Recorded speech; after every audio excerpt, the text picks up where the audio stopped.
خناجر ولا حكم النادي البيئة يما مويل الهوى يما مويلية ضربي الخناجر ولا حكم النادي البيئة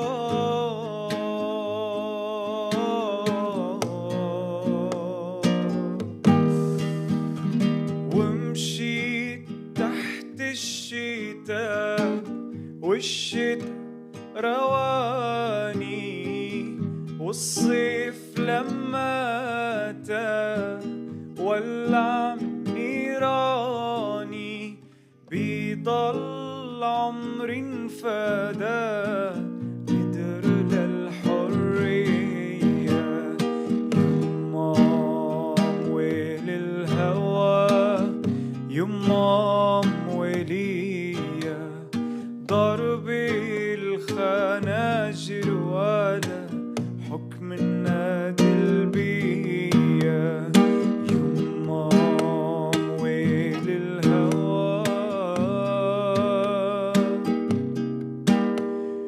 ضربي الخناجر ولا حكم النادي البيئة يما مويل الهوى يما مويلية ضربي الخناجر ولا حكم الندى البيئة.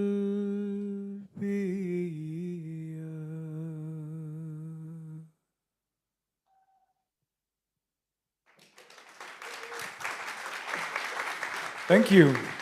Thank you.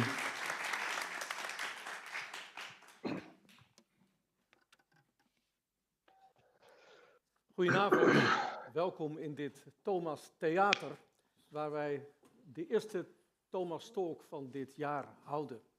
En we gaan met elkaar op reis. We gaan naar het Midden-Oosten, naar een gebied waar de afgelopen 100 jaar heel veel gebeurd is. En waar soms weer hoop gloort, zoals misschien in deze dagen, en vaak die hoop toch ook weer de bodem ingeslagen wordt. Maar we gaan vandaag luisteren naar mensen die heel nauw met het gebied verbonden zijn. Het zijn 3 kunstenaars, zou ik eigenlijk moeten zeggen. 3 bijzondere gasten uit Syrië en Iraaks-Koerdistan. En op enig moment werd elk van de 3 gedwongen om hun thuisland te verlaten. En alle 3 proberen ze op kunstzinnige vorm, met muziek, zoals we net gehoord hebben, die prachtige muziek, met film, met documentaires en met kunstwerken zoals nu in de grote kerkzaal is opgesteld, om uitdrukking te geven aan wat ze beleefd hebben. Om technische reden heb ik het draaiboek dat hier in mijn handen zit, is dat een beetje om moeten gooien. We beginnen de avond met het gesprek met onze gast die via beeld bij ons is. Dat is Rushdi Anwar. Hij is verantwoordelijk voor de tentoonstelling die in de kerk staat. En dan kunnen we daarmee het videogedeelte met hem afsluiten en verder gaan met de documentaires en de andere beelden die we willen laten zien. Om een of andere reden lukt het niet om dat tegelijkertijd te doen. Vandaar een kleine switch in het programma.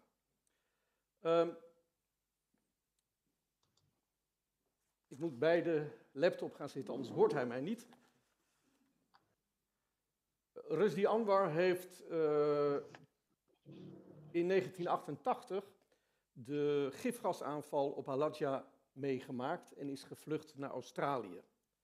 En aan de hand van 2 van zijn kunstwerken duiken we in het recente verleden van de regio, de verdeling van die regio in de mandaatgebieden, middels het Sykes-Picot-verdrag uit 1916. Ik weet niet of u op de hoogte bent, maar tot en met de Eerste Wereldoorlog was dit hele gebied deel van het Ottomaanse Rijk. De Ottomanen hadden in de Eerste Wereldoorlog partij gekozen met de Duitsers. En daardoor zagen de geallieerden zich als overwinnaars en hebben het gebied na de val van het Ottomaanse Rijk opgedeeld door eigenlijk te zeggen, ik wil dit, ik wil dit, ik wil dat. En zo werden er grenzen getrokken die eigenlijk niets te maken hadden met wat er in die regio daadwerkelijk aan de hand was en hoe het qua volkeren en etniciteit verdeeld was. Dat heeft nogal wat consequentie gehad. Rushdi Anwar, welcome in our talk. Thank you very much for having me. Based on, I've introduced you yet, and I've some questions for you now. Based on two of your works of art, we would like briefly delve into the history of Iraq and the region, starting with your piece of art. When you pray for black gold, you must deal within the burning smoke too. Diptych on which we see Mr. Sykes and Picot and a map of the Middle East on which we see the division of the area according to their agreement of 1916. My question is, can you tell us more about the background of this work? What is the main message you want to bring across? Yeah, as you see, the work is in the Thomas in your space. Is contained of 3 panels, 2 portraits of Sykes and Picot. One of them is a French diplomat in blue portrait, and the British diplomat in red portrait, and we have in 2 walls, red and blue. And the other panel is a prayer mat, Kurdish prayer mat, which is the map where the British and French in the First World War, after First World War finished, when they went to Middle East, when the Ottoman Empire collapsed. So they replaced in the Ottoman Empire as a local colonial power in the region. Replaced by the British and French colonial power. So these 2 diplomats were negotiating how to divide the region because it was a vacuum. So the work is a reflect on my ongoing exploring how the historical intervention in the Middle East have shaped is the contemporary struggle. So if you look at it, this since the First World War to now, we have a great instability in terms of socio-political issue in whole region in Middle East. The work is looking at in modern history how from First World War to now, from then to now, how this legacy of colonial power is became a recipe for instability and political turmoil in so many different aspects. So we're looking at the agreement made without, in the first place, made without regards to the culture, ethnicity, and religion complexity of the region. So it was became a recipe for enduring conflict, and it became a recipe for ongoing conflict and instability until today. And I think I don't have to justify it. Is it true or not true? I think we all witnessing what's exactly right now happening in Middle East for the last at least 2 decades. As myself, someone coming from Iraaks-Koerdistan. So from my personal experience, if I look at it, it's like in my own time, I have seen 5 different wars: the Iraq-Iran war, and the Kurdish resistance for freedom of the Kurdish right in Iraq, against Iraqi army and the central government, Saddam Hussein, in my time when I was a child. And the Kuwait War, the first Gulf War in 1991, and the second Gulf War. And after that, the ISIS, before ISIS war, we have Al-Qaeda. After the second Gulf War, we have the resistance of Al-Qaeda and the other leftover of Ba'ath Party. And then we have ISIS war as well. So you see, just in a place like Iraq, I was just covering up the history from 1979 to now. 5 different wars I have seen in my generation. And when I was listening to my fathers and grandfathers, so they were telling me the similar kind of story. So this instability and conflict, it has become a recipe for the whole Middle East, unfortunately.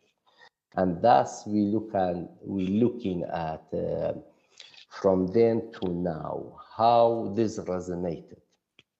And it became echo of the things. And the title of the work also is echoing that, because when the colonial power, the British and French in that time, especially the British, when they went to the region, they found just oil in the region. So the title of the work is simply is kind of a metaphor for this. When you pray for black gold, we know the black gold is oil. And then you have to deal with the smoke. So the smoke, burning smoke, is a kind of the title indicating how this burning smoke became suffering and conflict and turmoil in the region. That's what's happening. The central message, briefly, in this work is. The work is highlight how historical decision made with disregard of the people they affected going through the time. It is remind the exploitation, whether of people, land, and resources. So this exploitation happening towards of the people of the region, towards of the land, towards of the determination for the right of decision making, what they want to be on, how they want to reshape. Drawing these borders, these lines, create a lot of issues. And with these borders, it's not just for Kurdish cause, also as we see now, right now, what's happening in the other part of the Middle East, like the question of Palestine and Israel, and also for Armenian as well. It has caused a lot of issues. And for other minorities and ethnicities. And also, of course, the Iraq-Iran, the Kuwait war, when the Saddam Hussein invaded Kuwait. So that was another legacy. So it was not just, so you see all these borders and shape the Middle East are artificial borders. So this is the course, the work tried to address in this, in that particular work about when you apply for the black gold, you have to deal with the smoke too. Okay. So that was briefly about the background of that work. Yes. Another work that is exhibited in the Thomas. I think my mic is not working. Is it working now? Leo?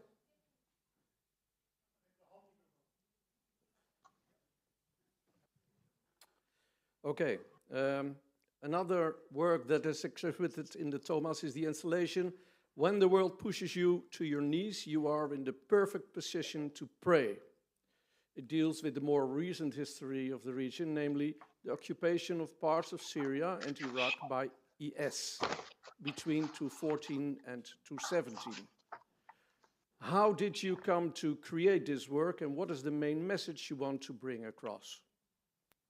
Yeah, with this work actually is In 2016 to 2017, I went back to Kurdistan of Iraq, and I was doing some other work, research work. I was staying there for 4 months to 5 months there, working with the refugee in the refugee camps.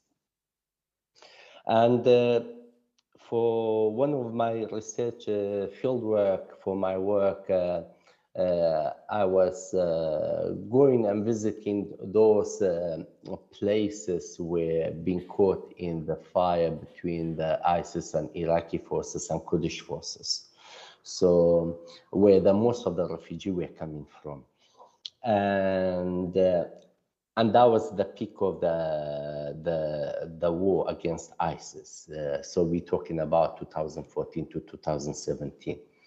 And I went to a place when I was there, it was Kurdish forces and Iraqi forces were fighting against ISIS, tried to push ISIS out of Mosul.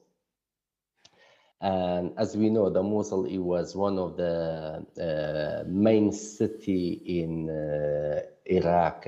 It was the second capital of ISIS in what they so-called their caliphate.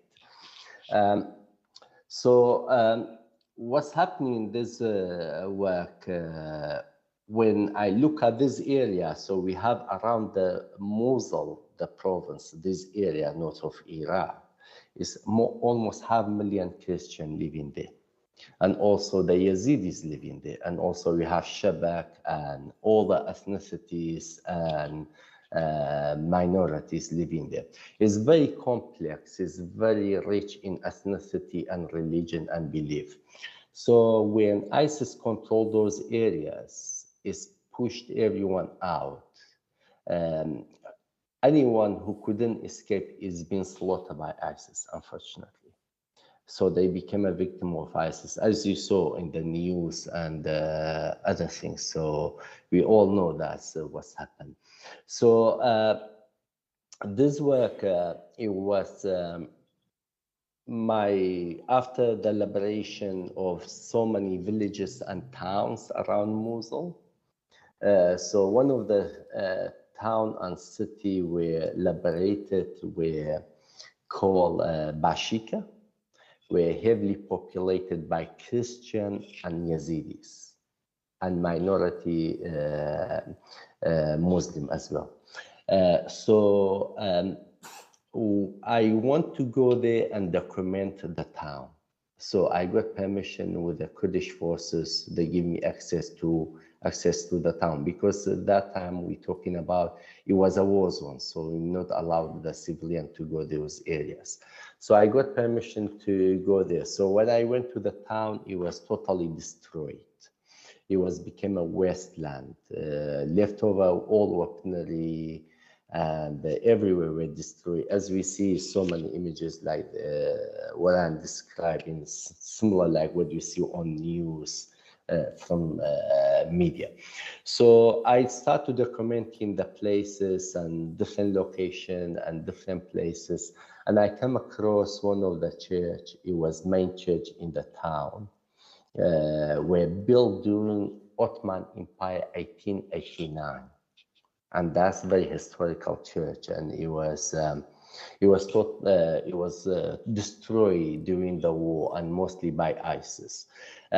Most of the people were in the town were Yazidis and Christian. The Yazidi, they have to escape because all of them, as we know, ISIS were massacred them simply. And now even by most of the European country and EU is recognized as a genocide towards of Yazidis. And also the Christian, in the beginning, whoever want to stay, they allowed to stay, but in order they have to pay religion tax every month. And if they don't pay religion tax, so they have to convert to Islam by force. And at the end, ISIS decided, no, everyone has to go. Or you go or you convert to Islam. There's no religion tax anymore. So most of the Christians also fled as well, so they couldn't stay. So most of them, they were in refugee camps where I used to work there. So for other projects about the issues of displacement.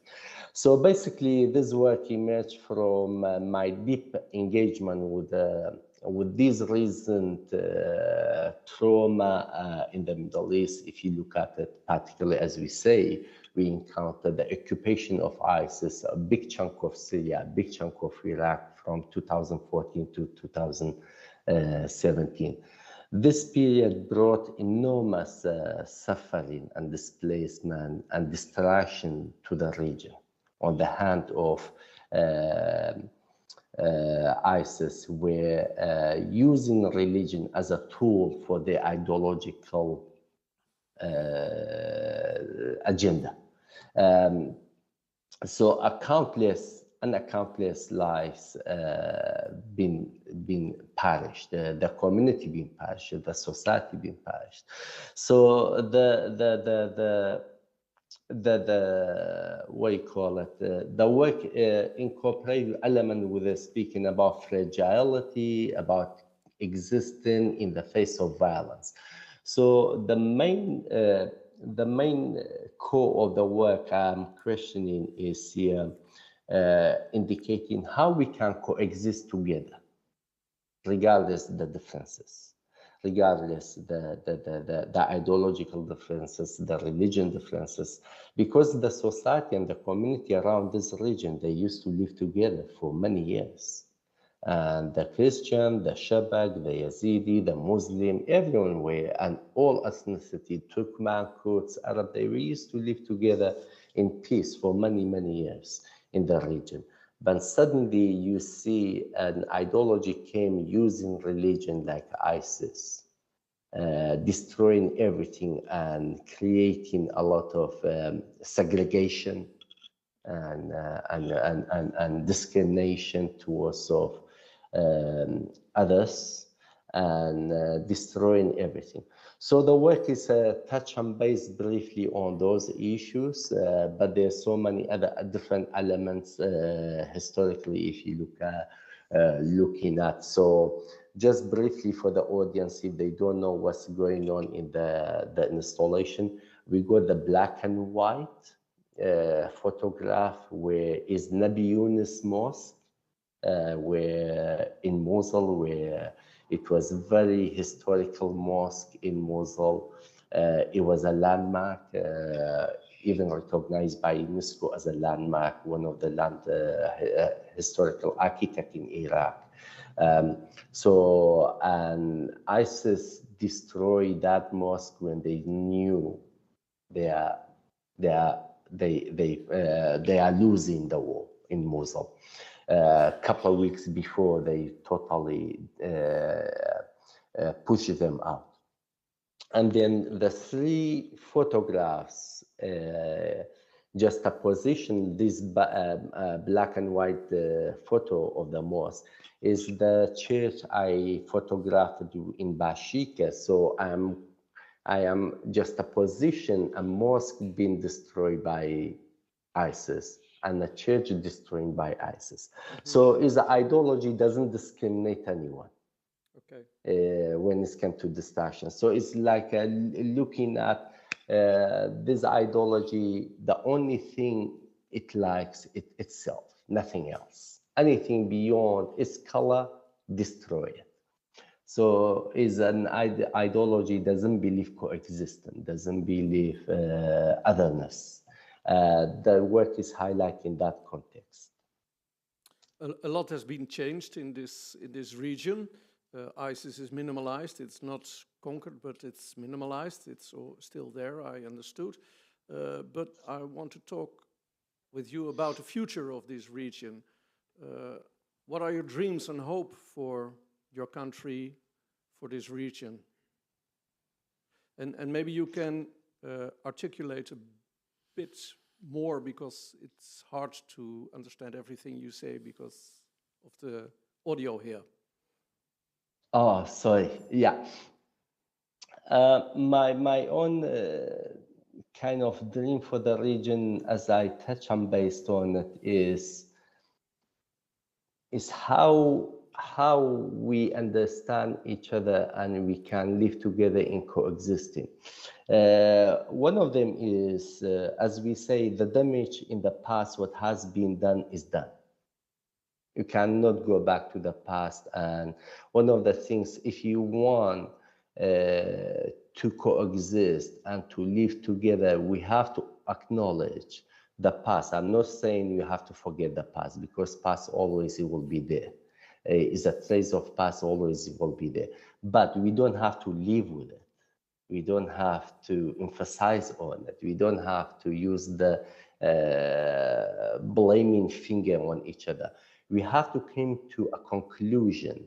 If, for example, for 100 years, instability and war and conflict and genocide is not answer, and what is answer? So my dream is, hopefully one day we came to a conclusion to believe we have to live together. We have to coexist. It doesn't matter which color, which ethnicity, with background, which religion, which faith we have. We have to understand it's important to be tolerant toward of each other, to accept each other wherever we are.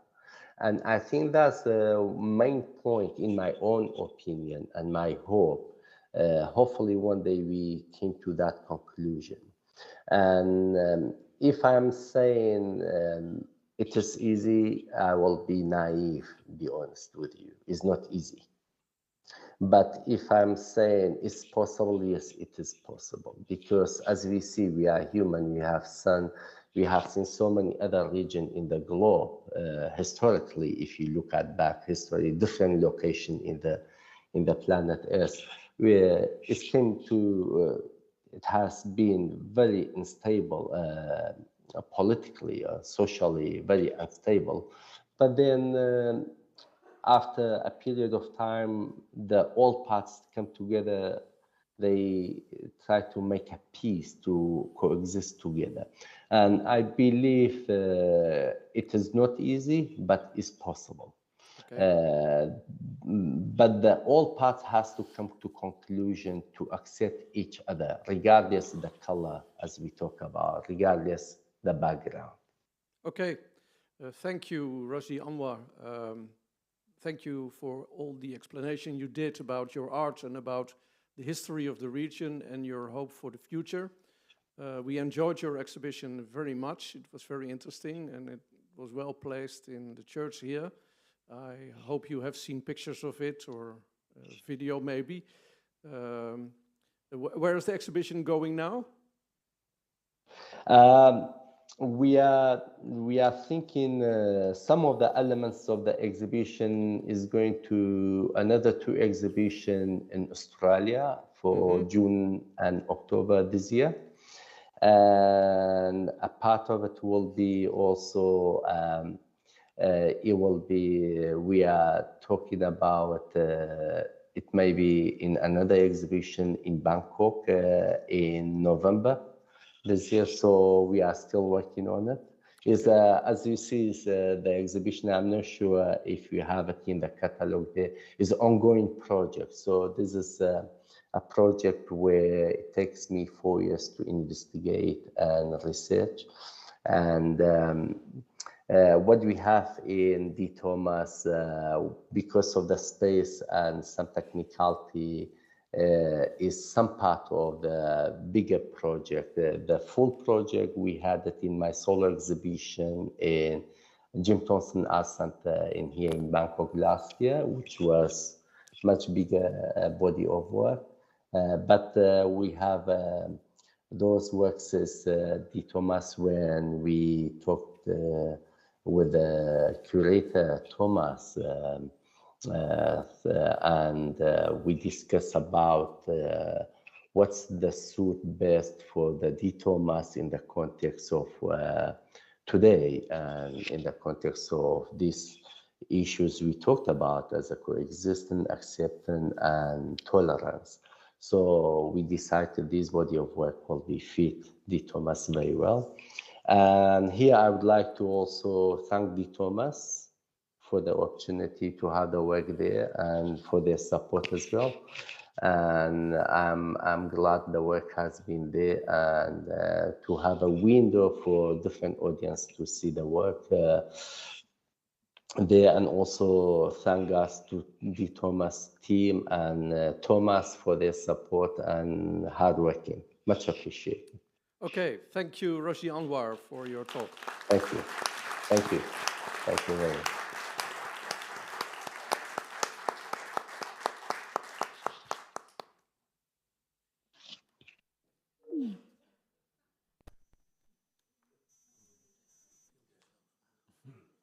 Ik wil hier graag met hem gaan praten, want hij zit er maar. Ja, oké.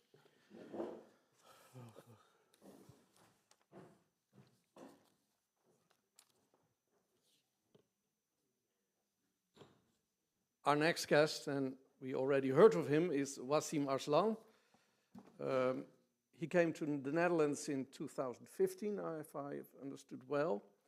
And you recently went to Syria, and that's a very moving story I heard. So we will start with a fragment of that visit you made to Syria. So the video can be started.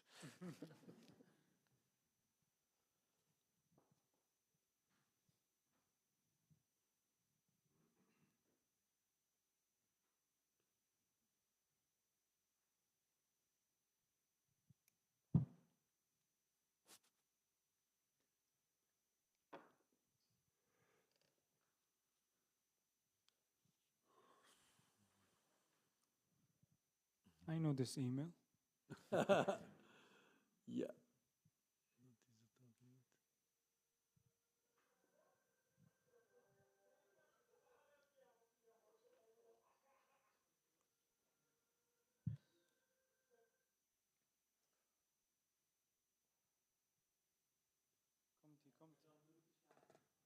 Sorry? Wat zeg je, Boudewijn?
Well, finally, this was the end of a very moving story. You said goodbye to your parents in Istanbul, where they lived.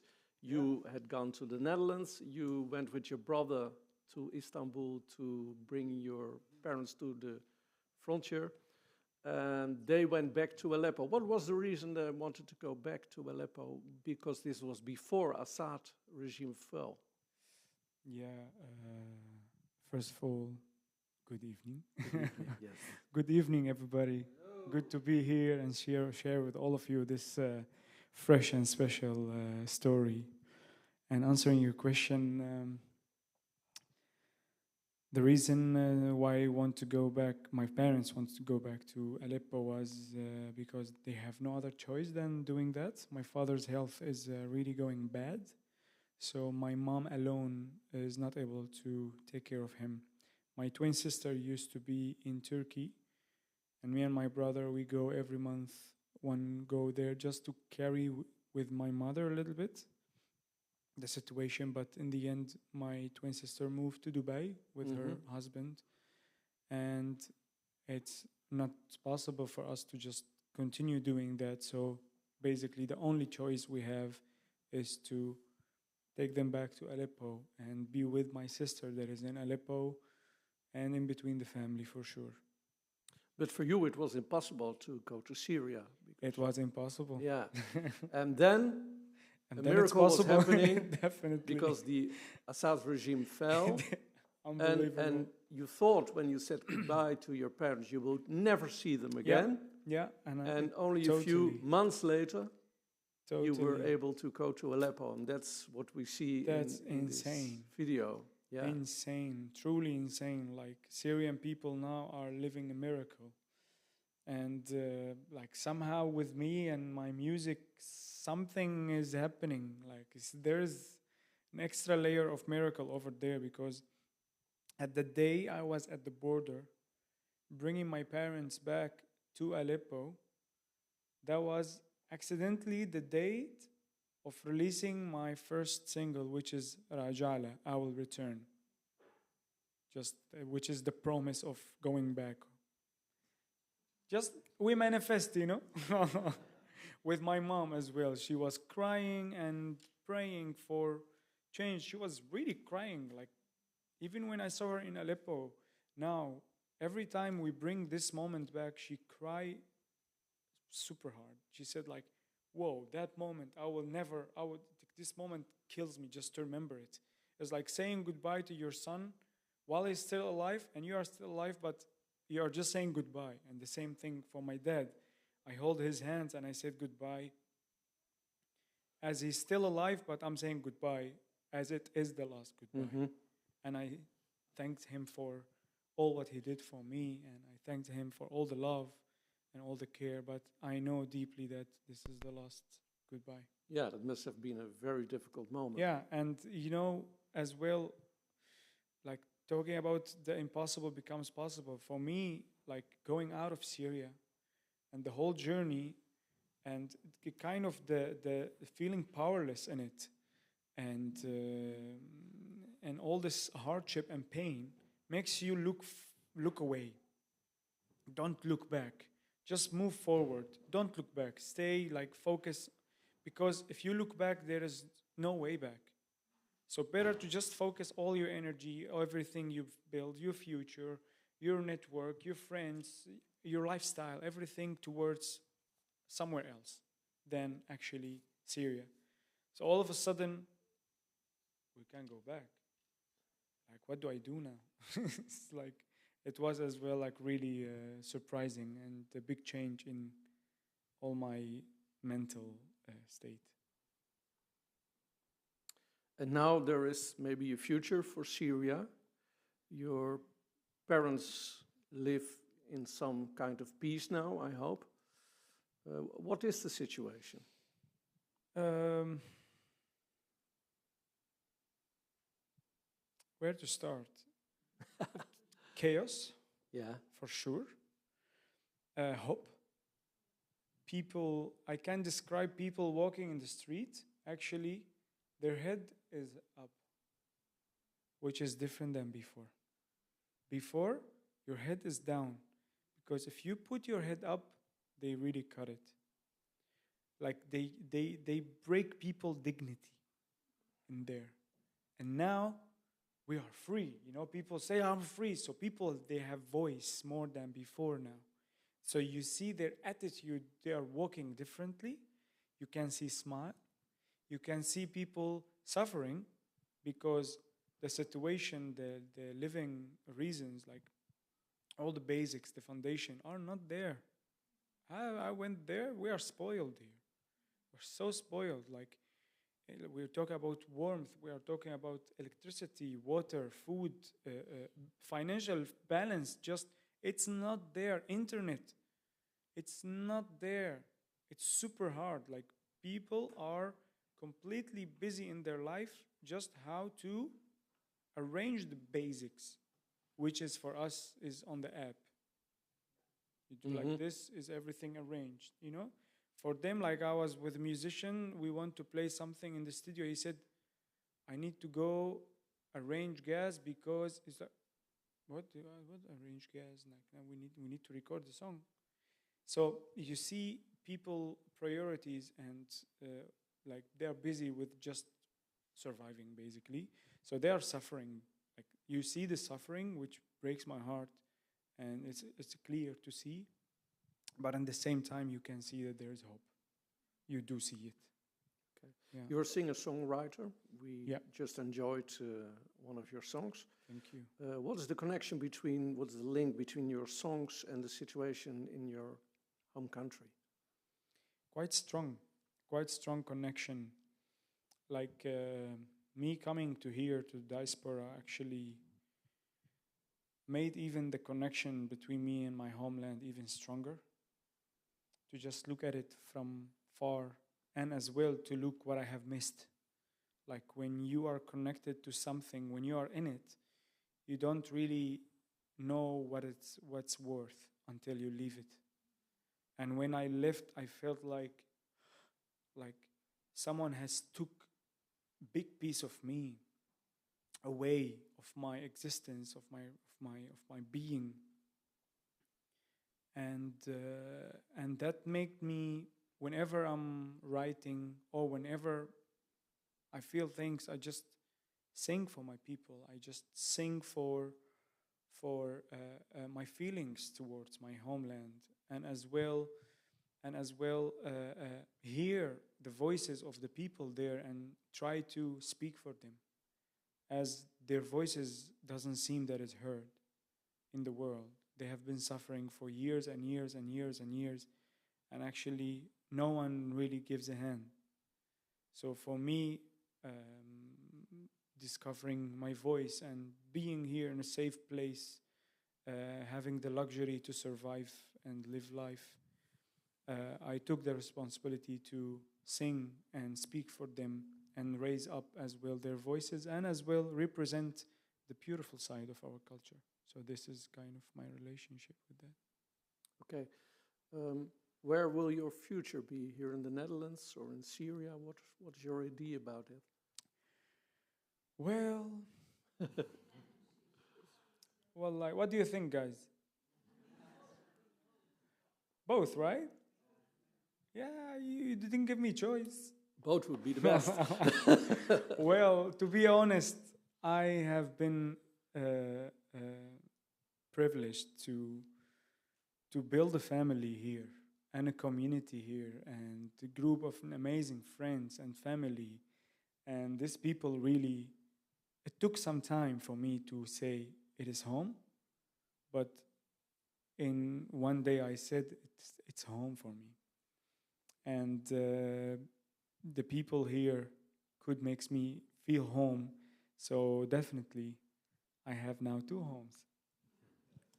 It's good to hear that. Thank you. It's good to hear that the Netherlands can be a welcoming country. Well, there is always a good side. What are your hopes and dreams for this region, for Syria special, and what you think will be the reality? The hope is to rebuild the new Syria for sure, which was my always dream, and I think I've spoke about it on media and even in every time I speak that I have my biggest dream is to be able to rebuild new Syria, and this is the hope, to rebuild the new Syria, and for sure like that first of all safety, like to really have that region stable, like not have attacks, or like to have the safety established there, so for people to feel safe, so just the foundation to be strong, because I do believe in the power of the Syrian people, and as well the power of the world and the humanity of the world, that this is not a big deal as long as the foundation is good and it's solid, it's safe, it's agreed. There's my hope. And definitely as well unity, like to unite all the sides. Yeah, all the different people, all the different religions. Parties, yeah, yeah. Because there's a lot. Like we heard in the first part, Syria is a made country, like all the other countries there, although there was a very ancient Syria as well. But that was also parts of Jordan now and Palestine. Reber Dosky, with whom I'm going to talk later, he had a very interesting idea that all these countries should sit together, all the people of these countries, and divide it again in a more logical way. We will speak about that later. What do you think about this idea? I mean, like when Rushdi was talking about Mosul, I remembered that actually Mosul was part of Syria. You know, like the first the Levant was one, and then like French and British just decided to sit down on the table and be creative and paint the map of Syria or like the region. And then they said, okay, let's cut this to two, and whoop, they cut it.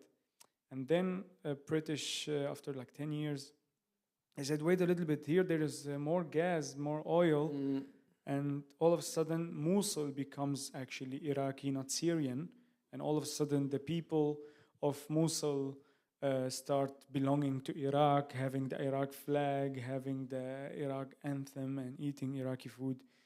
Somehow, like you see, like this is actually quite an inspiring story of how do we, what is home, what is homeland, and the whole game actually, that kind of leaders, this like insane leaders that are leading us to just like believe in small things and forget about bigger idea of our human being existence and our belonging to ourselves.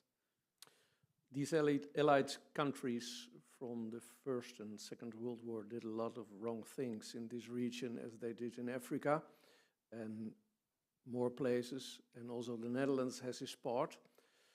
So they did a lot of bad things, but what should they do or can they do now to make it up with this region? Like, I'm not a political speaker, but I might have an opinion about that. That they just like need to think from a humanitarian perspective, not from a business or political perspective, because that's enough. Okay. They got enough oil. They got enough from our treasure. They destroyed enough. Maybe it's the time to balance it up by really being a human, not only speaking about it. I hope it will come that far. Yeah. I would like to invite you to sing for us again. And that's afterwards possible. I talk with Thank you. Reber.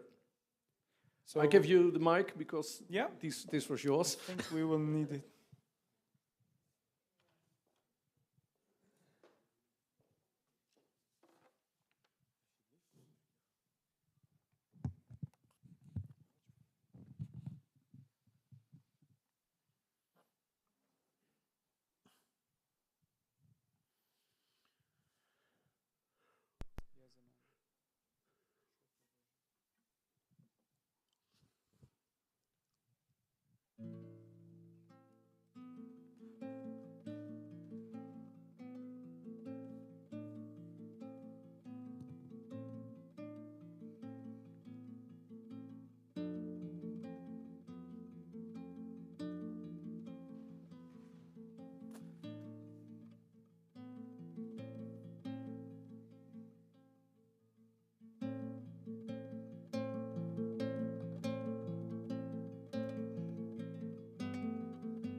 يا زمان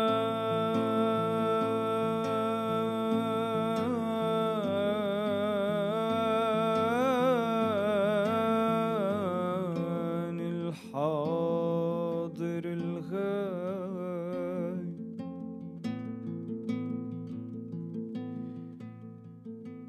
بعيون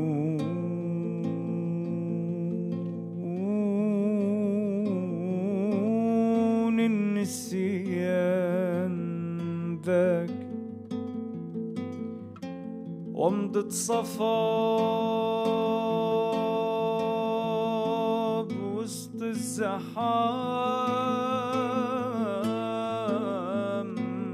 شايف نسمة هوا تحت الركام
Thank you.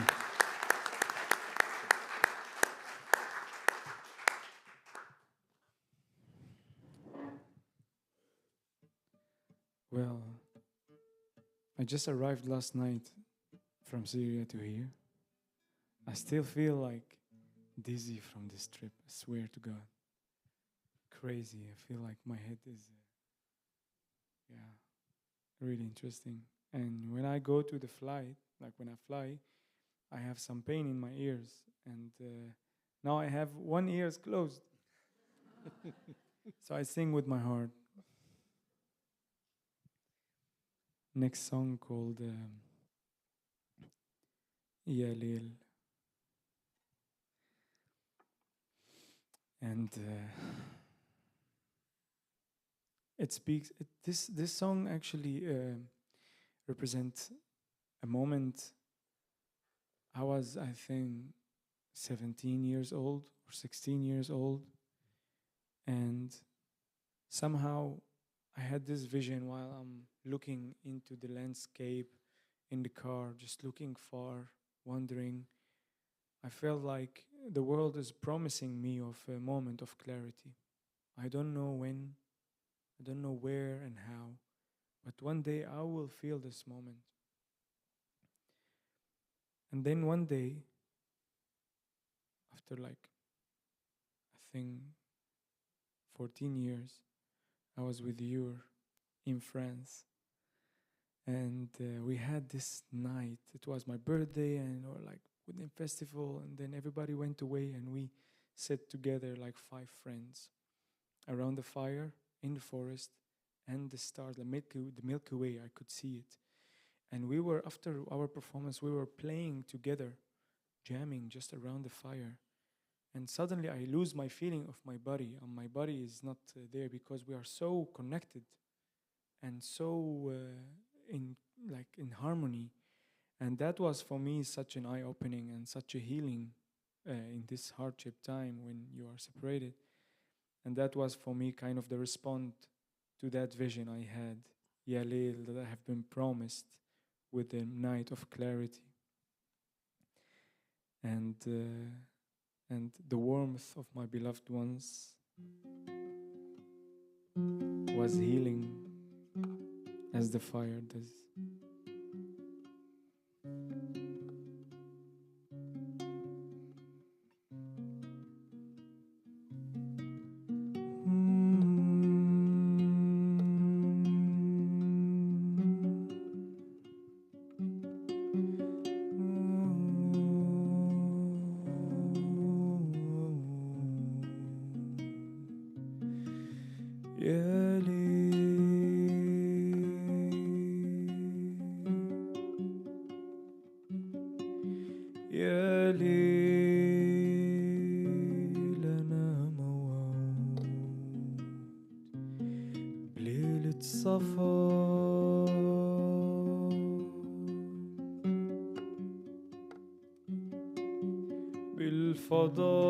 بالفضاء بين النجوم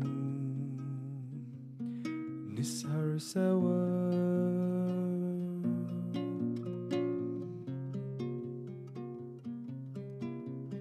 يا ليل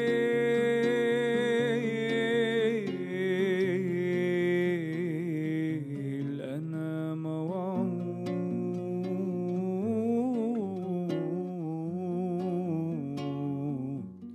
بليلة صفا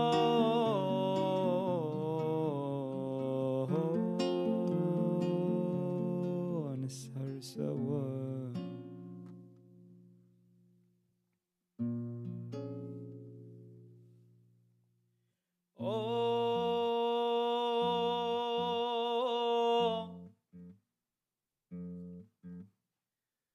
يا ليلي يا ليلي يا ليل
يا ولي في قلبك حي واني لك لافي يا ولي في حولك ضي عتم المسا ضاوي يجري بعروقي حبك الدافي والنار شاعل لهيبة شافي يا ولي في قلبك حي واني لك لافي والف حولك ضايع عتم المساء ضاوي يجري بعروقي حبك الدافي والنار شاعل لهيبة شافي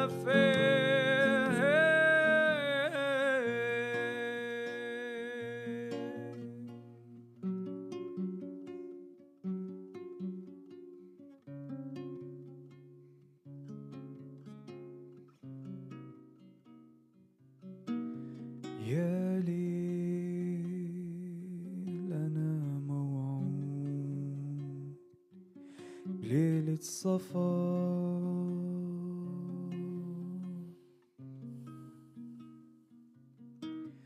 بالفضاء بين النجوم نسهر سوا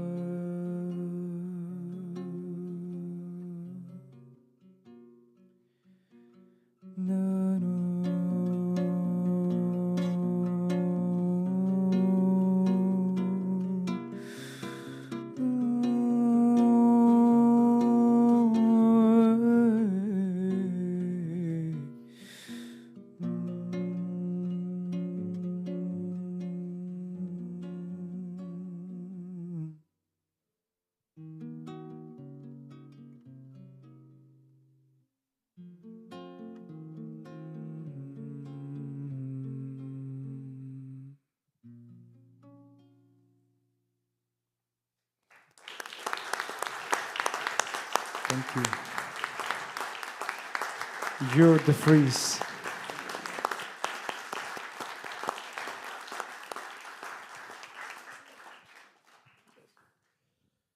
That was beautiful. Thank you.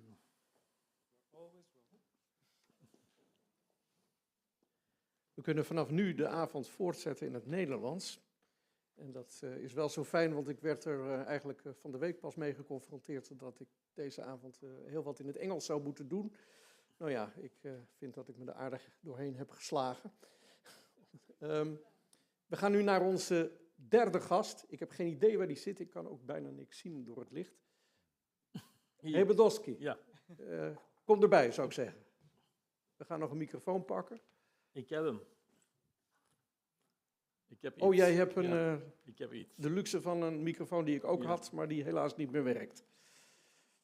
Zal ik dicht bij jou gaan zitten? Waar wil je mij hebben? Als je me niet te griezelig vindt, vind ik dat prima. Nee. ik ben niet zo bang van kerken geweest. Dus, Gelukkig. misschien toch niet. Maar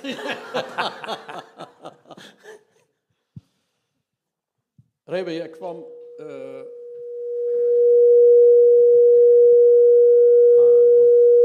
Ai, ai, ai.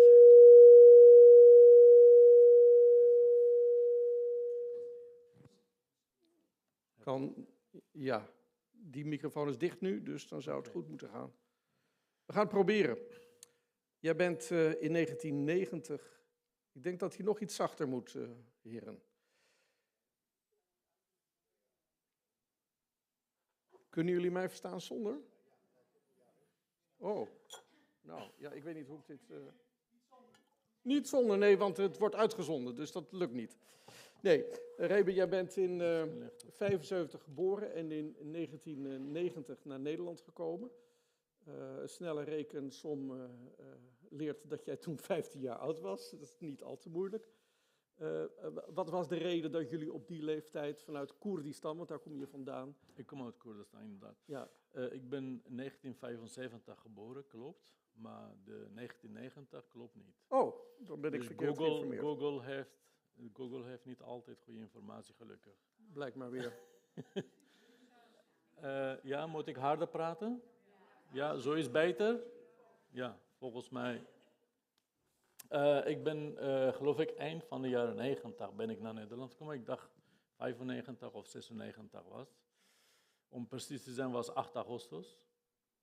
Mooi, lekkere, warme dag. Dus toen ik op Schiphol kwam, ik kreeg zo'n glasje water van een agent. Hij zegt, hier, water in het Koerdisch. Ik zeg, wow, spreekt hier ook mijn Koerdisch? Ik was heel blij. Maar ben ik ook snel achtergekomen dat het eigenlijk niet zo is. Ja, dus dat. En de reden, ik ben gevlucht in dat oorlog. Ja, dat was ook een deel van jouw vraag. Zeker. Dus ik ben vanwege oorlog, ja, toen was Saddam aan de macht. En hij was niet altijd lief tegen iedereen.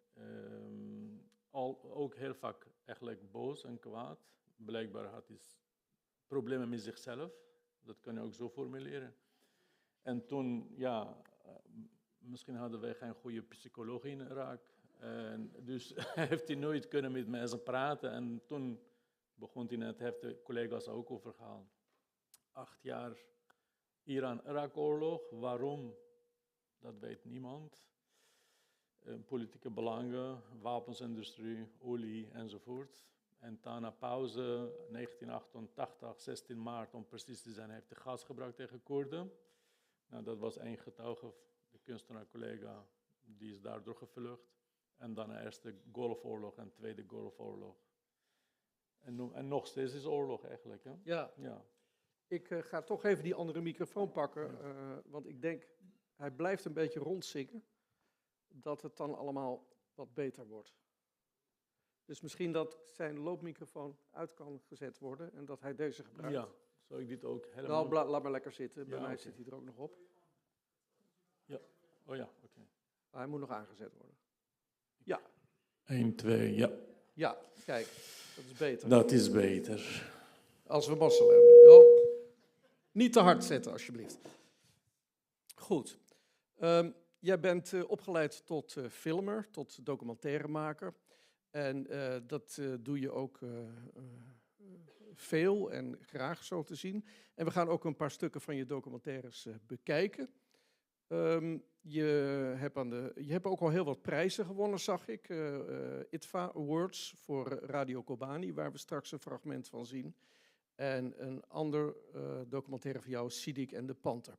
Ik stel voor dat we eerst maar eens eventjes een stukje gaan kijken. En dat is een fragment uit Radio Kobani. Wil je dat voor ons inleiden of zeg je, ga eerst maar kijken en dan vertellen we erover? Ik denk dat het wel inleiding nodig is, omdat als je... dus we hebben 1 stukje van een verhaal eigenlijk nu geknipt. Het gaat om stad Kobani. In 2014, IS heeft het aanval gedaan op de stad. Waarom weten wij nog steeds niet.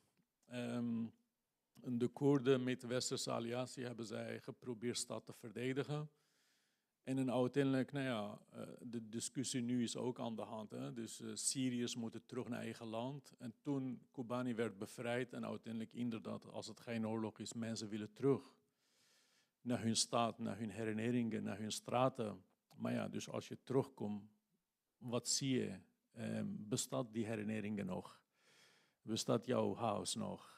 En al die vragen in deze fragment hebben wij geprobeerd te vangen. Oké, we gaan kijken.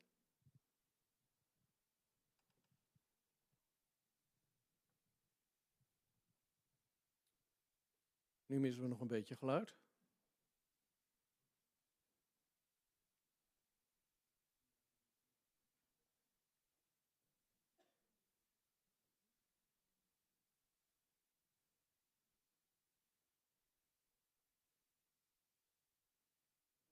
Ja.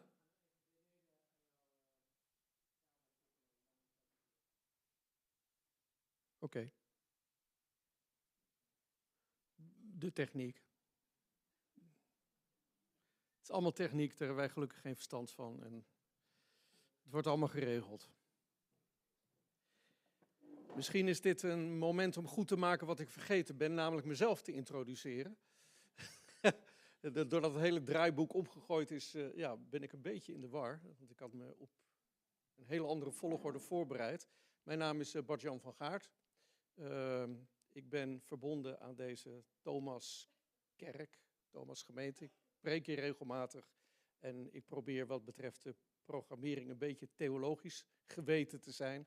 Nou, dat is met dit onderwerp absoluut niet moeilijk, want hier hebben we allemaal mee te maken, want het conflict en alle problemen van het Midden-Oosten, die hebben zo'n dusdanig grote weerslag op ons dagelijks leven hier ook, Alhoewel de vorige spreker natuurlijk groot gelijk heeft dat wij in volkomen luxe verkeren ten opzichte van wat men in die regio meemaakt. Ik ben vandaag voor het eerst de host van een live ThomasTalk. In het verleden heb ik wel interviews gedaan, met name in de COVID-tijd online. Heb ik verschillende mensen gesproken. Die video's vindt u allemaal nog terug op YouTube als u zoekt op ThomasTalk. Nou, volgens mij kunnen we nu gaan kijken naar de documentaire met geluid. Thomas, is het zover? Of Boudewijn, is het zover? Ja, dat lijkt me een goed idee.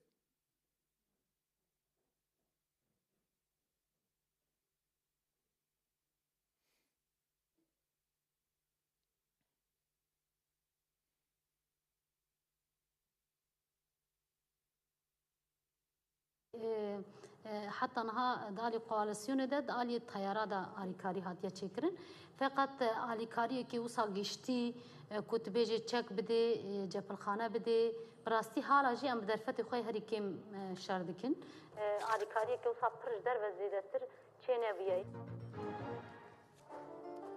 بچو کامن ما ایرو باشاری خواه آزاد گر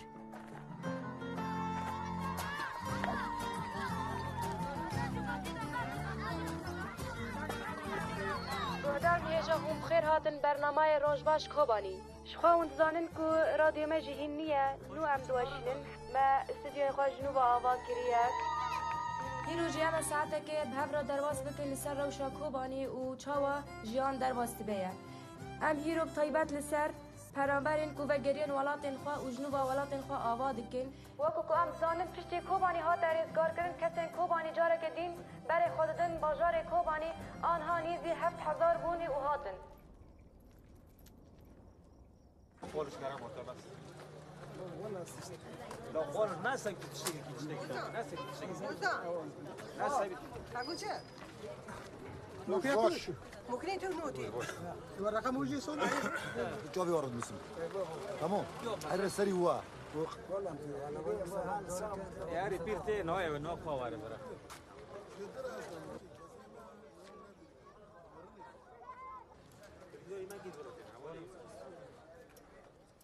بچو کامن دما کدو گاوا یکی میل سر آخا کوبانی باویجی گرک دو زانبی هر بهستک جوی آخی بخونین حوالی من هادن آفدان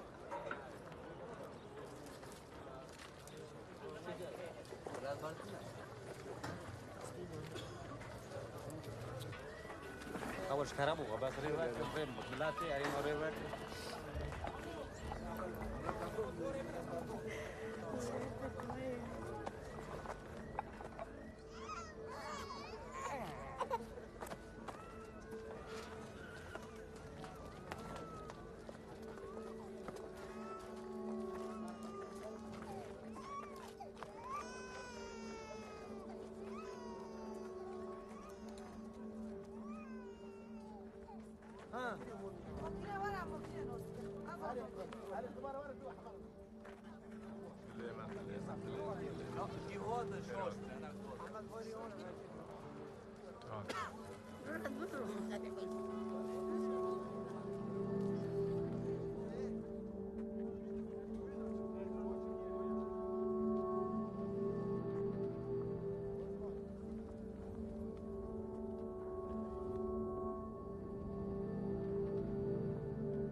تو کس باجاری خواه مالباتا خواه بیر آنین خواه بی سدم بی خواه ناهیله از فیزیکی لروهای بوم بس رحی من هرتم لکوبانی بو درسا من یا هری مزن گمروفکی نیزی من شهید بکوه درسا من مو خونه من جیبو راستی هوالا من یا زروکتی شیرین حسن کد دست چطان الميدان جرابلوسي سروي برين ودار خستن جبو من وي روجي مروفاتي الميدان جرابلوسي مر كاني وي جاوين وي پوري وي جان گوتنين ما هاتن بيرامن شیرین سوز دامن گوداما کوبانی آزاد ببه امی دیسا بری خوابتن پارقا کوبانی به دل خورتا بشودینن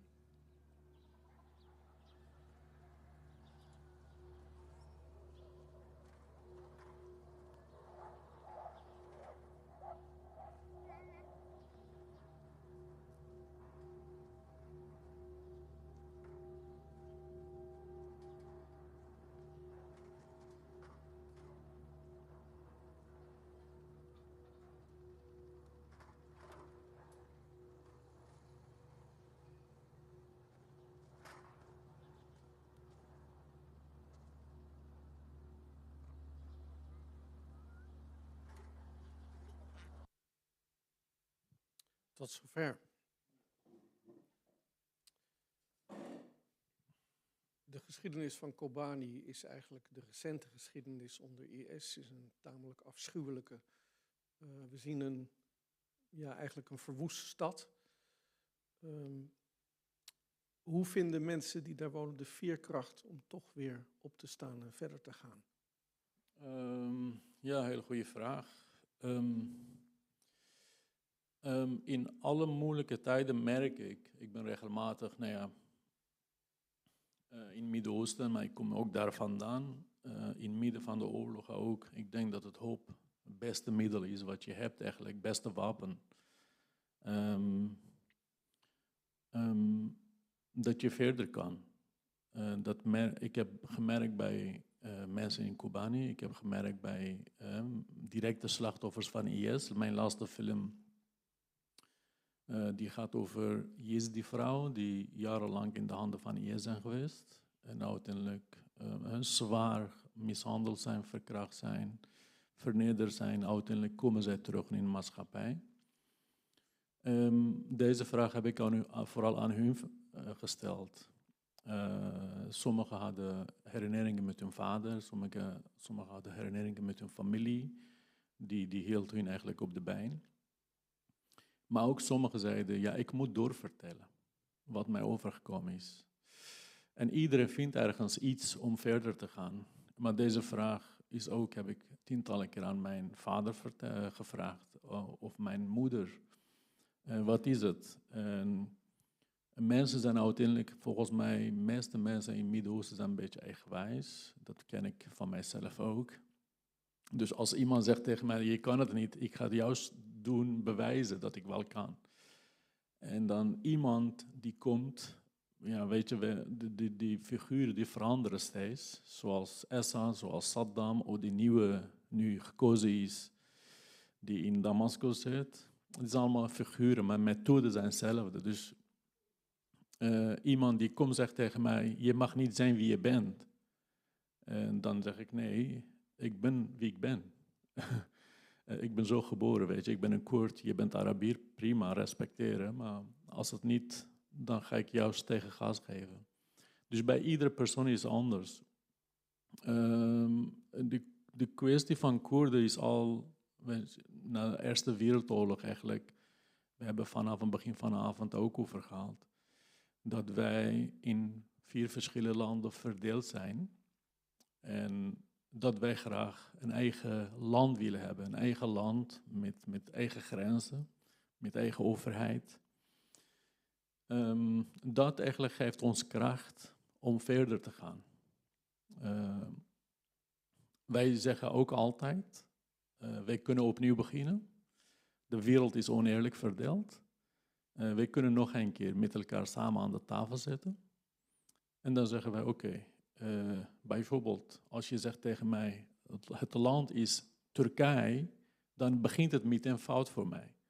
Want als je een land alleen maar voor Turken noemt, dan zeg je automatisch, de rest van de mensen die niet Turk zijn, je hoort niet hier te zijn. Automatisch ga je hun onderdrukken. En als je zegt, Syrië, Arabische Republiek, alles wat buiten de Arabische Republiek valt, dan is eigenlijk discriminering meteen. Bedenk maar goede namen en dan kun je nog steeds met elkaar samengaan. En dat merk ik nu, kunnen wij terug naar Kobani, in het noorden van Syrië. Er is vanaf 2011 een confederalisme bedacht. Het gaat hartstikke goed.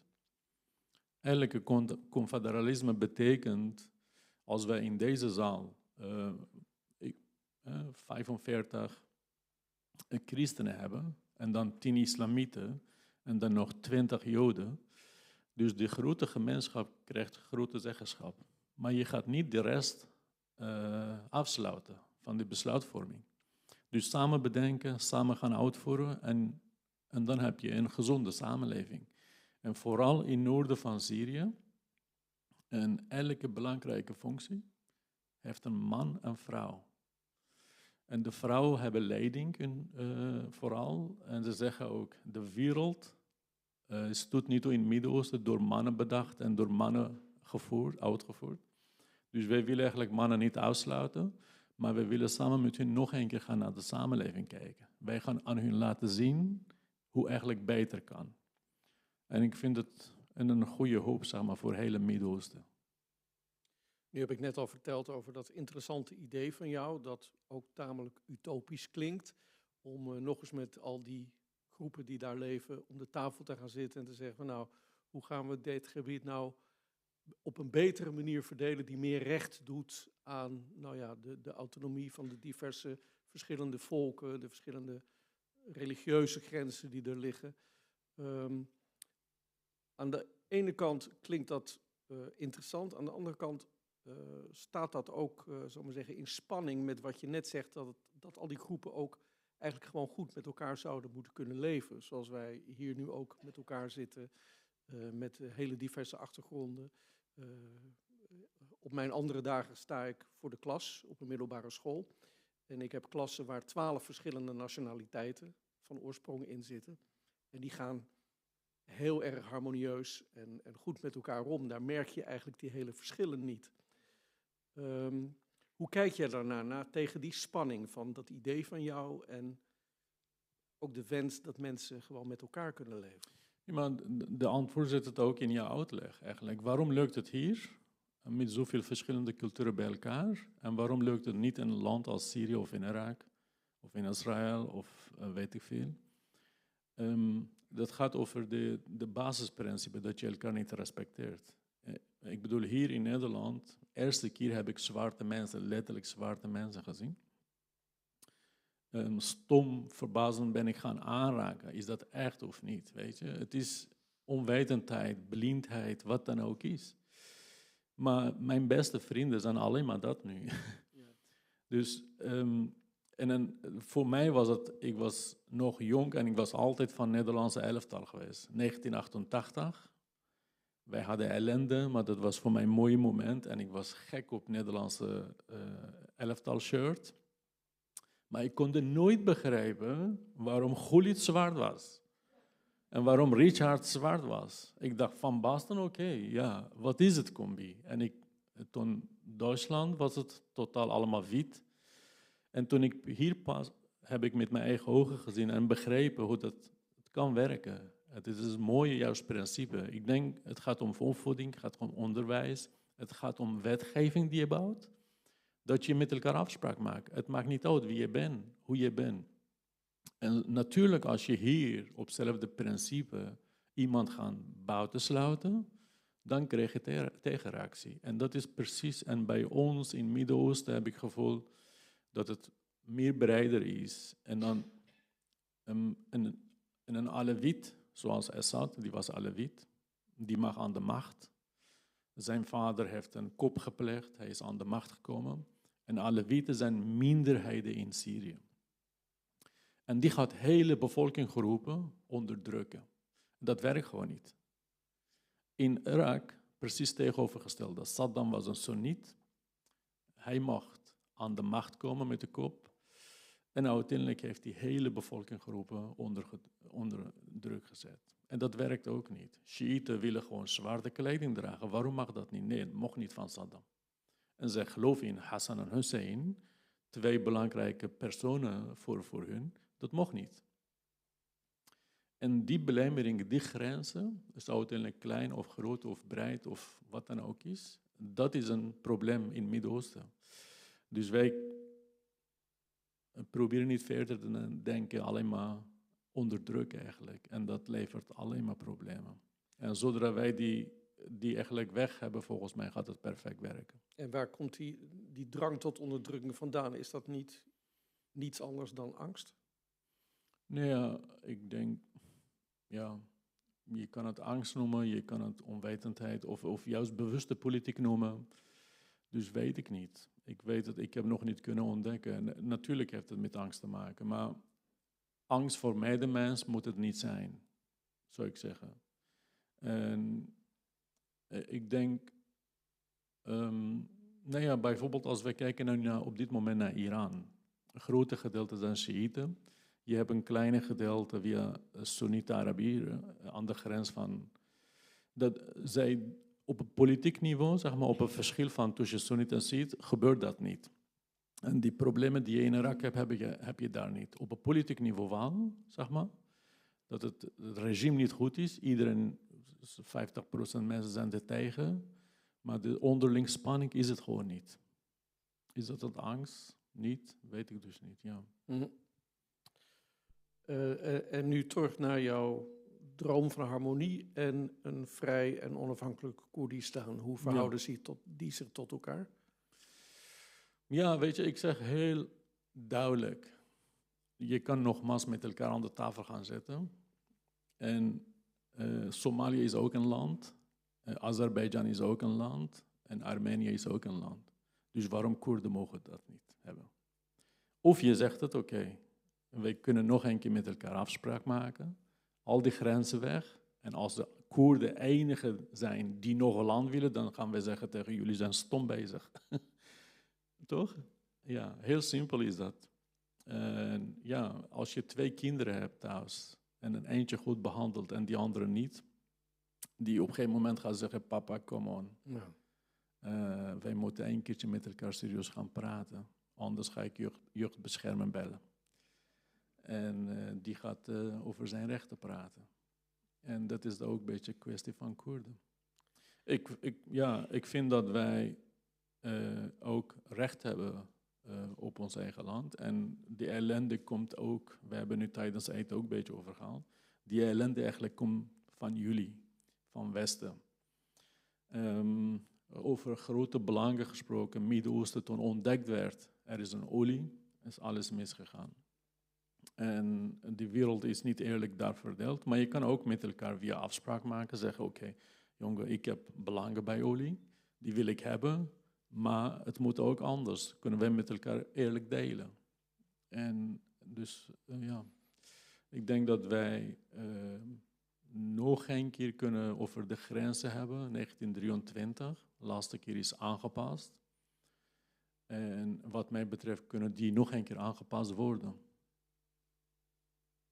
Ja, ik denk dat het een mooie droom is. Ja. Tegelijkertijd ben ik heel bang dat het op heel veel weerstand zal stuiten in die regio. Het valt wel, maar als je... Het is een soort gijzeling, hetzelfde als het conflict nu rond Israël en Gaza, de Palestijnen, hun rechten. Ja. Dus het lijkt bijna een doolhof waar niet uit te komen is. Ja, weet je, ik denk, mag ik wel roepen, neem ik ervan af. Ja, zeker. Ja, graag. Wij zijn in een kerk beschermd gebied. Ja.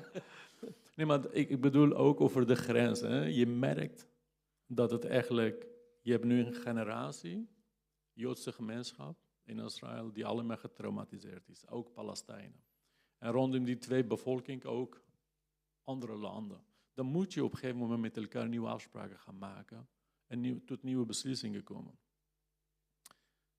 grenzen weg en van A naar B toe, wat maakt het uit? Gewoon met elkaar eerlijk delen. Ja, ik heb een keer aan mijn klasse voorgelegd. Hè, je moet het op een gegeven moment hebben over het conflict in Gaza en wat er allemaal gebeurt, genocide.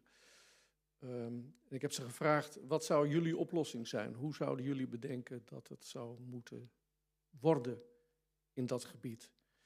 En toen zeiden zij, wij begrijpen niet waarom het niet gewoon één staat kan zijn waar die beide groepen in vrede leven, waar iedereen gewoon zijn eigen religie mag uitoefenen, waar een seculiere staat is die het land bestuurt, gekozen door alle mensen die er wonen. Ja, ik vond het een prachtig beeld dat zij schetste van zowel alle kanten. Zoals gezegd, ik heb heel veel nationaliteiten in de klas zitten, dus ook hele verschillende achtergronden. En ze kwamen eigenlijk allemaal op die uitkomst. En tegelijkertijd weet je dan dat het niet makkelijk gaat gebeuren, omdat er mensen met hun hakken in het zand staan. Nationalisme is een ziekte. Zeker, ja. En dat is belemmering. Ja. Dus, en dat zorgt ook dat de twee bevolkingsgroepen met elkaar niet kunnen. Ik wil verder naar je volgende documentaire, waar we weer een stuk van gaan kijken. Met de fascinerende naam Sidik en de Panter. En trouwens, zowel Radio Kobani, maar ook Sidik en de Panter kan je op NPO Gemis kijken. En dan verdien ik ook 80 cent per keer als je gekeken hebt. Dat u het weet. En, ik heb er stukken van gezien en ik kan het u zeker aanraden om te gaan kijken. En dat is, het is gratis te kijken. Dus je hebt sowieso volgens mij een abonnement thuis, dus NPO. Alleen maar Radio Kobani kan je na 10 uur 's avonds kijken, omdat wat oorlogmomenten in een film zitten. Ja. Leid jij de documentaire zelf weer even in? Ja, Radio Kobani was mijn eerste film. Inderdaad, het was een beetje, eigenlijk, ik voelde mij gedwongen om die film te maken. En die film ging ook direct over de oorlog. En in het midden van de oorlog heb ik ook die warmte van de kogels gevoeld. En daarna eigenlijk dacht ik, ja, ik moet ook schoonheid van Koerdistan laten zien. Waarom wij zo lang vechten voor Koerdistan.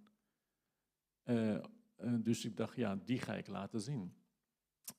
En ook een hoopgevende film. Een man die 25 jaar lang panter zoekt.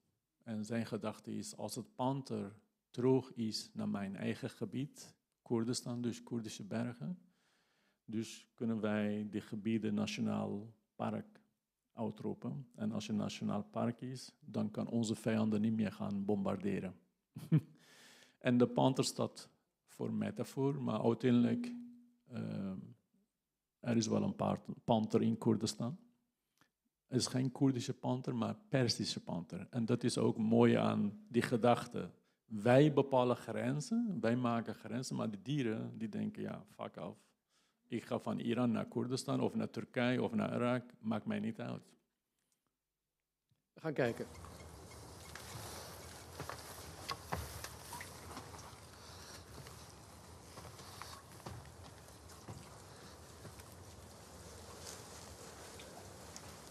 دوستت کردا تنه جایت کردستان نه 1975 پیشمری رکاسادیه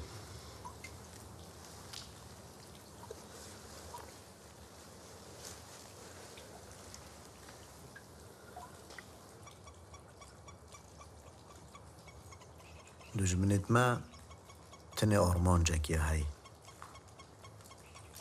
کچیایت مدیال مروفان و ایران بکد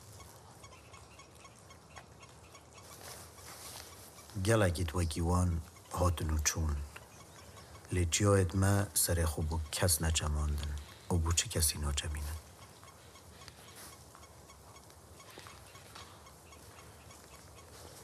شوکاتاری هاتن وگی گرگه هار آگر نفشاوت وان پاری اوید سوزو پیمان دوبین مزن خو کو کوش لسر کوچه و کتش من هیلن باجار و گندید ما بکنه دو جهل سر روی عردی او سوز دوین به آلیه که بجه آنین سرگند مدا گردن دای که بابت منت غمگین اصل خواشرین و گران را گرم لزو بزو بترس ازو زارو که دیل سر هست پاسیار گرین و ما گنده خول پاش خویالا و روژه هیوه من چجارو دای که بابت خو و بترس و غمگین ندید نه دمه ام گشتی نسر جای شرینه گنده و دورو برا دوکل و کادول بر روناه یا هیوه دیار گفت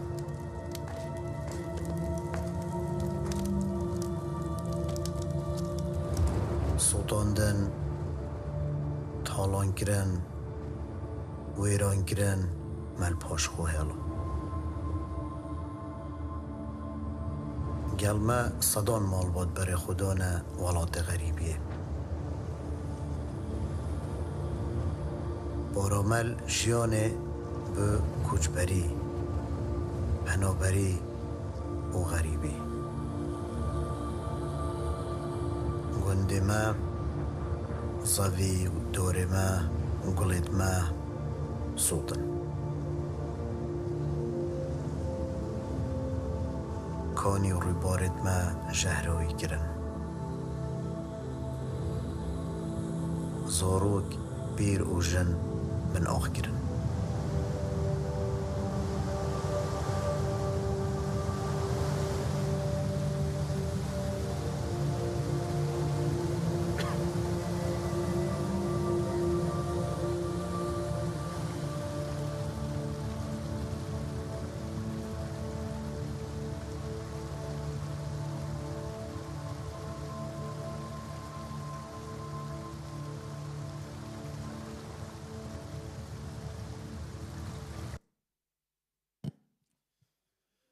Ja, ik wil wel iets bij zijn, want wij zijn heel somber bezig. Toch? Als we over Midden-Oosten hebben. Maar als je hele film kijkt, volgens mij, ik hou ontzettend veel van, we hebben over hoop gehaald. En aan het einde van mijn films, ik stuur juist mijn kijkers naar huis met een bepaalde hoop. En wij laten nu op dit moment gewoon korte fragmenten zien, maar graag hele film kijken. Ja. Wat is jouw hoop voor dit gebied? Je hebt het al een beetje verteld, maar...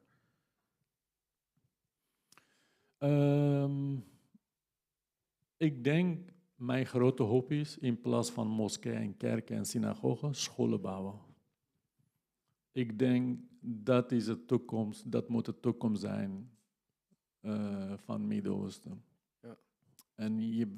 En ik hou ontzettend veel van politieke connectie, zeg maar, hoe de politiek ontstaan is. Ik weet dat de Israëlische overheid die een bepaalde islamitische groeperingen ondersteunt en subsidie geeft. Aan de andere kant Turkse overheid die christelijke organisatie ondersteunt om alleen maar eigenlijk dingen aan te wakkeren. Dus geloof, sorry dat als ik iemand beledig, maar dat zijn mijn gedachten en ik ben wat beetje communistisch opgevoed.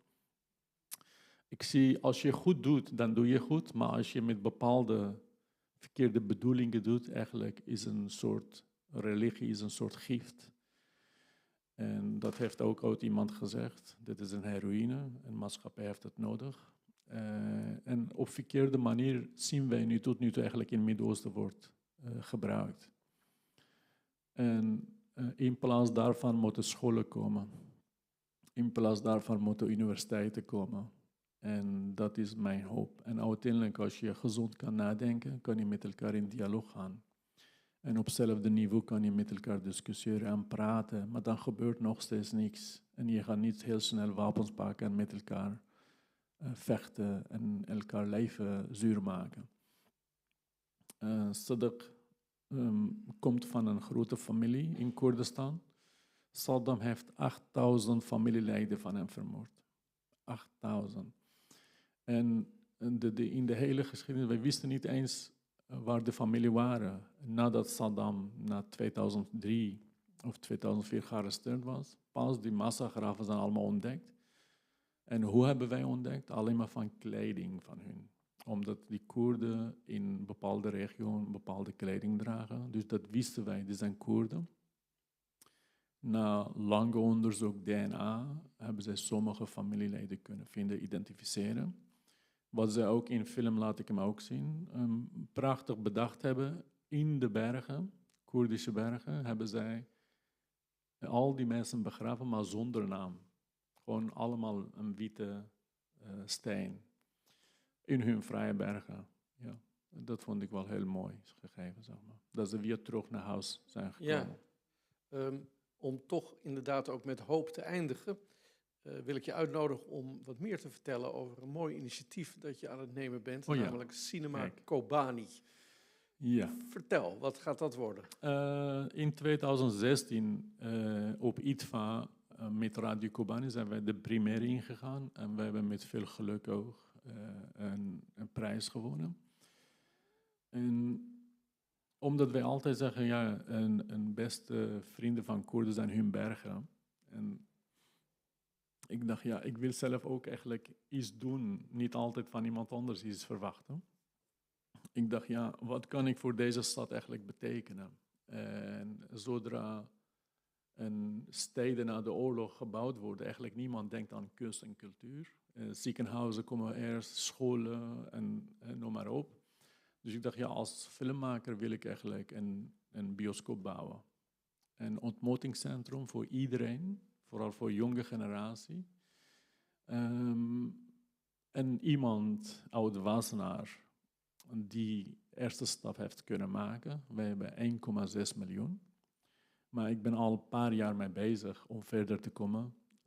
En ik heb nog 2,5 miljoen nodig. En we hebben een stichting opgericht. En de stichting beheert alles. En iedereen doet als vrijwilligers mee. Onze Nederlandse architect heeft een prachtige ontwerp gemaakt. En we hebben goede energie en goede moed. En wij hopen in ieder geval, nu dat ook Assad niet meer is, en hopelijk straks geen bedreigingen meer van Turkije komen, dan willen we eigenlijk starten om een bioscoop bouwen, 3 zalen. En beneden een gigacafeteria, vooral jongere mensen gaan runnen. En wij geven als stichting, zeg maar, deze als cadeautje aan de stad, gemeente. En 2 jaar gaan wij die medewerker begeleiden. Hoe moeten zij zelf runnen? Hoe moeten zij zorgen voor inkomen? En hoe moeten zij moeten zorgen voor een goede programma? En uiteindelijk, de bedoeling is dat zij zelfstandig verder kunnen, eigen films kunnen draaien. En ja, hopelijk kunnen we onze films ook daar laten zien. Geweldig initiatief. Ja. Wat is de naam van de stichting? Stichting Adar. Adar betekent in het Koerdisch eigenlijk kalenderjaar is het 3e maand van het jaar. Dus Adar is maart. En in een oude Joodse kalender, Adar is de 6e maand van het jaar. Dus van die achtergrond vond ik heel mooi. Van mijn eigen 2 achtergronden heb ik een combi van gemaakt en Stichting Adar in het leven geroepen. Hebben jullie een website die mensen hier kunnen vinden en waar ze eventueel... www.stichtingadar.nl. En er staat ook naam van bestuurleden, onze jaarop, hoe noem je, cijfers, staat allemaal duidelijk. Volgens, we hebben ook een ambi, alles wat je overmaakt, kan je wel volgens aftrekken mij... van de belasting. Ja, precies. Kijk, we hebben alles voor jullie mogelijk gemaakt. Ja. Nou, dus, u weet het nu te vinden. Als u een bioscoop in Kobani wilt steunen, dan Stichting Adar, adar.nl. Makkelijk zat. Reber Dosky, ik dank je voor dit gesprek. We gaan tenslotte nog een keer luisteren naar Wasim Arslan. En daarvoor leveren wij onze microfoons in. Ja. En dat is dan ook meteen bijna het einde van de avond. Maar ik verzoek dank jullie wel. Ja, jij ook bedankt.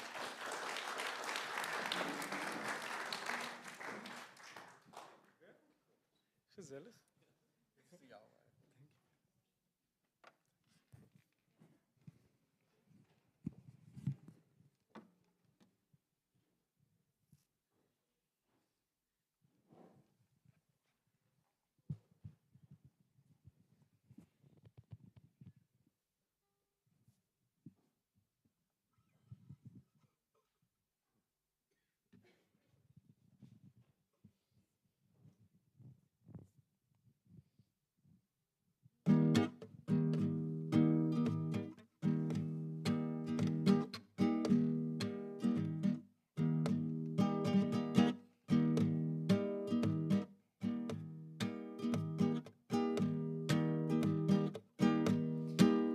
يا ليلي يا ليلي يا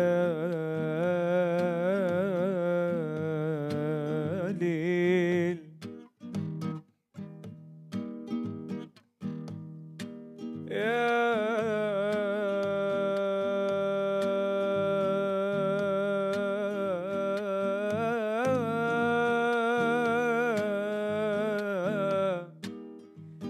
ليلي ليلي ليلي ليلي يا ليل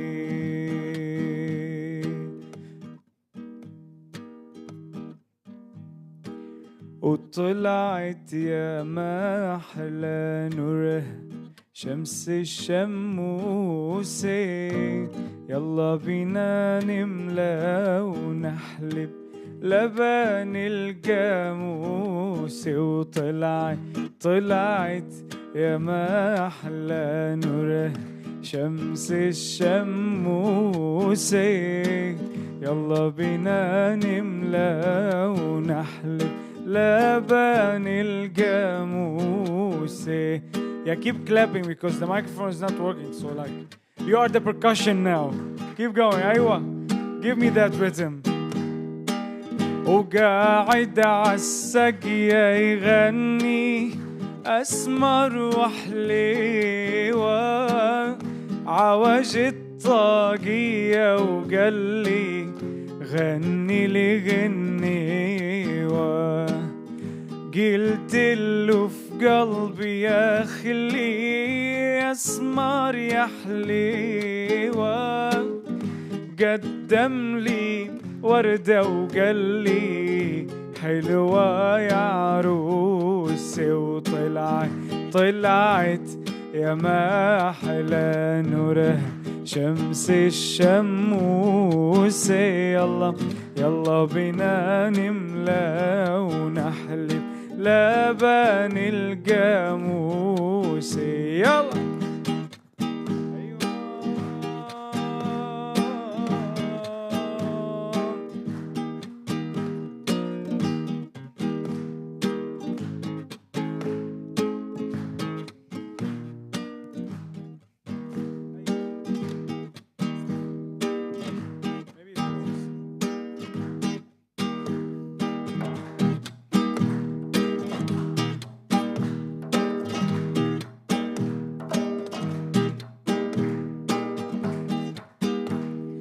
طالعة من بيت أبوها وريح البيت الجيران فاتمة سلم علي يمكن الحيل زعلان لك طالعة من بيت أبوها وريح البيت الجيران فاتمة سلم علي يمكن الحيل زعلان هو لا لا لا لا لا لا لا لا لا لا لا لا لا لا يا لا لا لا لا لا لا لا لا يا لا لا لا لا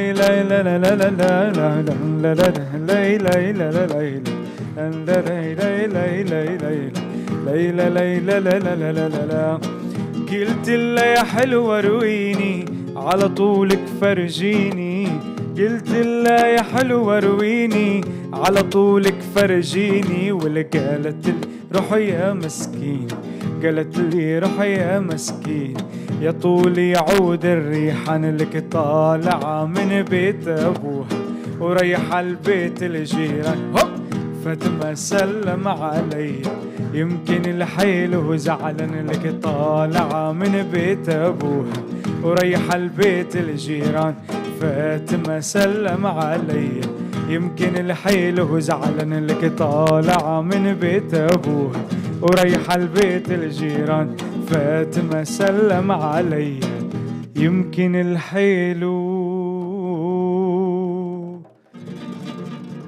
زعلان.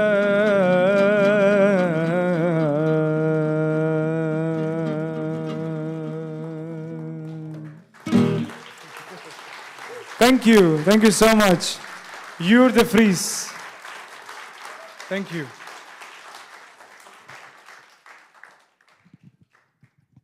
Ja, nog niet weggaan. Don't go away, because there is a surprise for you. Somebody especially came for you to the Netherlands to bring you this surprise, and I want to invite him now.